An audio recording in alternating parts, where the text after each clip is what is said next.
So if you thought that monks were already strong in Baldur's Gate 3, well, you don't even know the half of it. Ladies and gents, let me present you a very cool ability that we didn't use before. It's called the Symbiotic Entity, a druid skill that recently got fixed, so now it finally applies that extra necrotic damage properly to unarmed attacks as well, which literally makes an already very strong build, the monk build, into an even more busted one. We can literally pull off skills that deal all the way up to 100 damage per hit, pretty much one-shot entire bosses in one single row, and not just that, even extend to other enemies and take them down as well if you want to. So we're gonna dive right in with all the details, and as always, a thumbs up on the video would be greatly appreciated.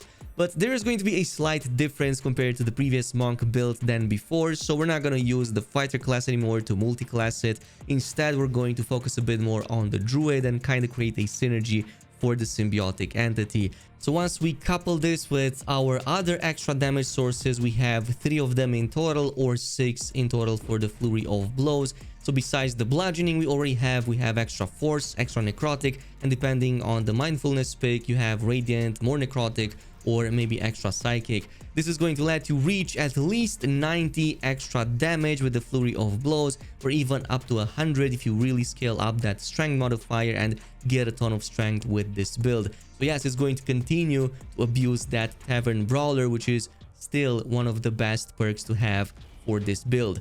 So going quickly over the character creation, a couple of things do change here, because now we no longer access the fighter class, which means we no longer have access to martial weapons, so this means short bows. Plus we also don't get access to, well, heavy armor, so we kind of have to rely either on no armor and use the unarmored defense, or go with medium armor and get some of the other options that fully scale up with your dexterity. So for this one, purely for the endgame build, we're going to go with the wood elf. Reason being is because they already start with proficiency with long bows and short bows. You also get the extra movement speed. It's already a great class for the monks anyway. Plus, you're not going to have to worry too much about seeing in the darkness, and not just that, we're going to compensate your lack of medium armor and shield proficiency by, well, just taking the druid class. This is going to provide us those 2 proficiencies. Now from this point on, we're obviously going to invest around the similar amount of points as we did before at the starting stages. So strength and wisdom are going to be the primary sources. Strength for our modifier from the tavern brawler. This is going to be the one that gives us the most amount of damage increase, all while still taking into account wisdom because of a pair of boots at the start of Act 3 that further scales up our damage from the wisdom modifier. From that point on, if you're just leveling up, as always, I suggest getting a bit of constitution in there too, so that you have a bit more tankiness, but don't fall off too much on dexterity. I would put 10 points in dexterity. Now later in the game in Act 3, you can completely dump constitution as well and just put all the remaining points into dexterity so that you don't fall too much behind on initiative, and you also make up for the constitution with a special emulate. So that's what I'm going to go with right now, as I am already in Act 3. Now from this point on, we're just going to continue leveling up the monk as usual. We're going to try to push all the way to level 6. In the meantime, at level 3 is when we pick the multi-class, and Way of the Open Hand is again going to be our choice. Specifically the flurry of blows, it's going to give us 2 attacks basically for 1 bonus action, so it essentially is one of the best abilities in the entire game and what's making this build so damn OP. At level 4 we can pick a feat, and we're gonna go with the tavern brawler again. Even after the update, this is still absolutely insane. 1 point we're gonna dedicate to strength, so we can just jump to 18, and this is going to further scale or improve our unarmed damage and our thrown damage, that it takes into account our strength modifier. So this is why we're gonna go with the strength stat, if you were wondering. Once we reach level 5, we also get the extra attack and also one of these stunning strikes. It's very useful. If you do want to like just block an enemy for a turn, you can just stun it and they're gonna skip that turn so you don't get any damage on you. Once we get to level 6, this is when we get the mindfulness. It's going to let us have some extra sources of damage like radiant, necrotic, and psychic. Plus we get the wholeness of body, which if we pre-cast before a fight or even during a fight, it gives us an extra bonus action. So we can have up to 3 in total bonus actions with this build alone. Now from this point on, normally you would go with the rogue class and kind of go with the thief because you also have that extra bonus action, so you would bring that to a total of 2. But now I kind of want to show you the druid and what it does for you, one of which is the fact that it gives you that medium armor and shield proficiency. This build still uses shields because it just gives you that free extra AC, and it doesn't hinder anything in the build. Essentially, you can still use unarmed attacks. Plus, you have some really interesting cantrips here. You have the Thorn Whip to pull enemies in. You have the Shillelagh, or whatever this is called. Basically, if you run with a weapon like a staff, you can add some extra bludgeoning damage to it. And you also have a bunch of other cool stuff in there to help you a bit. However, we're gonna stop at level 2 because this is when we get access to the subclass, and specifically the Circle of Spores that recently got its symbiotic entity fixed. So this is going to gain us a temporary 8 hit points and also lets us deal 1 to 6 extra necrotic damage. But this only works while you have those extra temporary hit points. If you lose those temporary hit points, you kind of also lose this effect, which is why you're going to want to not get hit. And I'm going to show you that in just a little bit. But this lasts until long rest. It doesn't involve any concentration. Besides not getting attacked, you don't have to do anything to get a benefit from this really amazing skill right here. You could even like combine this with an evolved version of Astarion and kind of get another necrotic damage on top. But yeah, this is going to be a story option at some point. Outside of that, the last 3 points are again going to be in the rogue class. We're gonna go with the thief at level 3 so that we have that extra fast hands or the bonus action from it. Plus, at level 4, once we reach it with the rogue subclass here, we can pick the final couple of points, either strength or wisdom. Now, this is going to depend if you use the Hill Giant Elixir, which is going to bump your strength to 27. There is a way to abuse that and get like an infinite number of them. So if you do have a chance to do that, you can just invest the extra points into wisdom. Otherwise, strength it is. Now, this is the build right here and what you achieve with it. Basically, before any fight, you're going to do a couple of things. One of them is that you're going to pop off that symbiotic synergy right there to get the extra necrotic damage. You also have to pay attention to activate one of the mindfulness effects so that you do get either the extra radiant damage or psychic or whatever, which one of them you pick.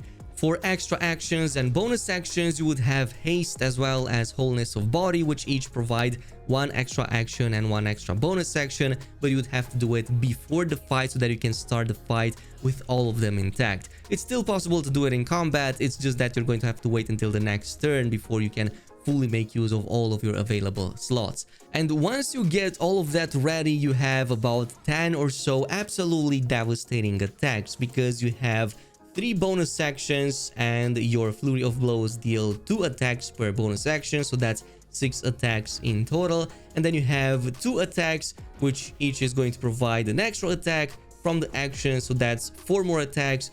That's 10 in total, which is going to be more than enough to completely take out any boss in this game, assuming that they don't prevent any damage or don't use any shields. But even then, you can bypass those and essentially take them down easily. This is like 500 damage, give or take, depending how you build your character, how you use elixirs, and if you can really bump up that damage. If you use that giant strength elixir, you can pull your strength to 27, and this is going to buff up your damage on the Flurry of Blows to about 58 to 100 per every single hit, which, I mean, it's just insane. It's higher significantly even than my Smite Paladin that we covered a couple of days ago. Now, in terms of the items, not much has changed compared to before. We're still going with the Mask of Soul Perception. We gain some extra bonus to attack rolls, plus initiative there helps quite a bit because this build isn't going to have that much initiative because of the low dexterity. We could, in theory, also use the Grit Helmet, but this is going to only work if you're half HP or lower. So you kind of have to find a way to bring your character before the fight to half HP and then activate that symbiotic synergy so that you can also benefit from the extra damage with the necrotic. Otherwise, you're just going to lose the symbiotic synergy and you'll have to reactivate it in the next turn. For the cloak, it's still the same, the displacement cloak, and this is going to just help you a bit to evade attacks once enemies attack you. It's not going to guarantee it, but we're gonna have pretty high AC to further help with that. Now, at maximum level, the armor of choice is going to be the Hell Dusk, which is going to give you the highest AC possible. Until then, you can have a couple of options. If you invest a bit more points into dexterity, you can obviously go with one of these medium armors that fully scale with your dexterity. So UNT scale armor, and there's a higher version of this later on in Act 3. But you can also choose an armed defense, just not go with any light, medium, or heavy armor, and instead let your AC scale off your already high wisdom. If you want that, you can totally do so, and it's totally viable up until Act 3. For the gloves endgame, we're gonna go with the soul catching. These are by far the best for the additional 1 to 10 force damage. There are other options until that point, the Hell Gloom gloves, even the Hell Dusk before that, and there are, I believe, some options even in Act 1 that add some extra fire, maybe even like electricity bonus damage for unarmed attacks. You can probably find quite a few around. For the boots, it's always going to be the uninhibited Kushigo. This is going to scale up your attacks, and it gives you a wisdom modifier basically for your unarmed strikes. It's very important to have this. It's at the start of Act 3, by the way, but you do have to just loot a bunch of corpses from some monks. From this point on, we're gonna use any shield. Doesn't really matter, we just need the extra AC. You can get a +3 one if you defeat a certain enemy in Act 3. Also, Dark Fire Short Bow is going to be quite important if you want to be self-sufficient, because this gives you the haste. You can preemptively cast haste before a fight, or otherwise just have another class, another companion cast haste on you during battle and not waste your own slots. It doesn't really matter if you have this or not, I just got it for the purpose of this video. Finally, we also have the Amulet of the Greater Health. This is what is going to buff our HP and double our health pool basically. I'm also going with that Ring of Defense that we got in Act 1 from stealing that Druid Relic in the Druid Grove. There is a mission for an NPC over there. And what I'm using here is the Shadow Cloaked Ring, some random drop from one of the corpses in Act 2, but it does give me some extra damage if I fight against enemies that are lightly or heavily obscured, and in some of these shots, these enemies were lightly and even heavily obscured. Now, the only possible downside I can think of is in case enemies hit you and they do deal more than 8 damage, you're going to lose those temporary hit points, and as such also lose that symbiotic synergy. You can, of course, still cast it as a bonus action the next turn, or you can just use your already massive movement bonus to just move around the battlefield and get out of line of sight. You can literally cast a fly preemptively before a fight because you have it from the Druid class, and then just fly around the map, reposition yourself, and nothing is going to ever touch you. In fact, you should play this class in such a way that no enemy should ever be able to reach you, and if anything, they should waste all of their movements, their actions and bonus actions to cast dash and jumps to try to reach you in the first place, so that they don't have anything left to hit you.